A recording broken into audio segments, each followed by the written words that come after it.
Joseph Stalin, The Man Behind the Madness, by Kashmir Qualls and Adriana Diaz. Death is the solution to all problems. No man, no problem. He ruled by terror, and millions of his own citizens died during his brutal reign. Some estimate that he was responsible for the deaths of 20 million people. Joseph Stalin was born in 1878 in a small town in Georgia, which at that time was part of the Russian Empire.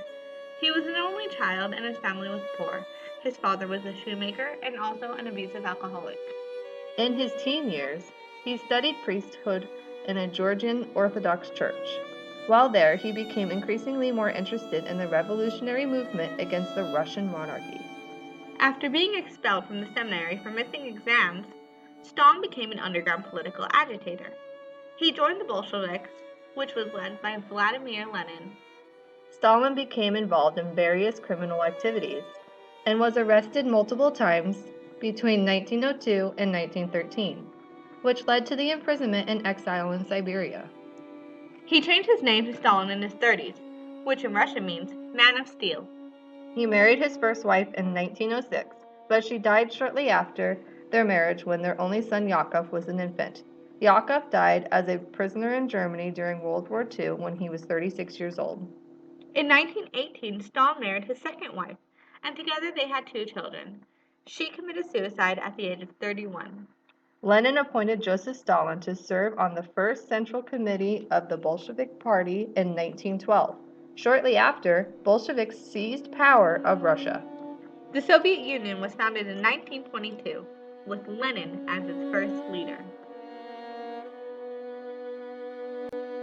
Stalin began to move up the party ladder, and in 1922 he became Secretary General of the Central Committee of the Communist Party. This role enabled him to appoint his allies to government jobs and grow a base of political support.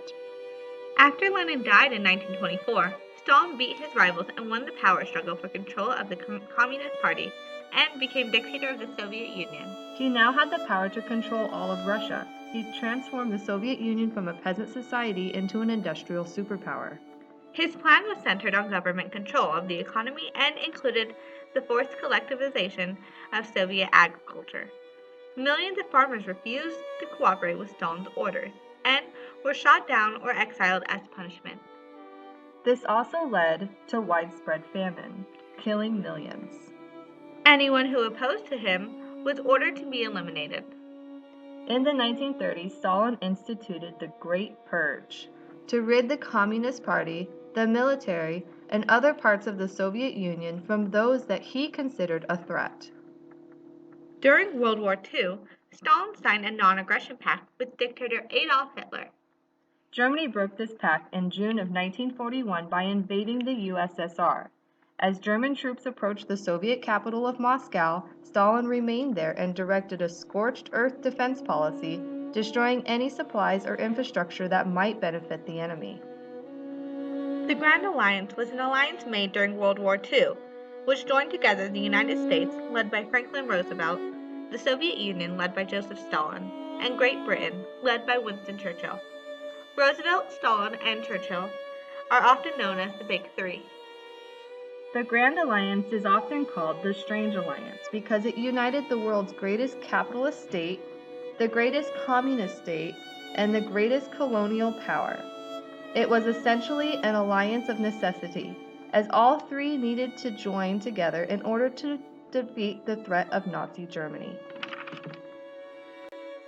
During the Battle of Stalingrad, the Red Army defeated the Germans and eventually drove them from Russia. Joseph Stalin did not mellow with age. He had established communist governments throughout Eastern Europe, and in 1949 led the Soviets into the nuclear age by exploding an atomic bomb. He played a role in starting the Korean War when he gave North Korea's communist leader Kim Il-sung permission to invade South Korea.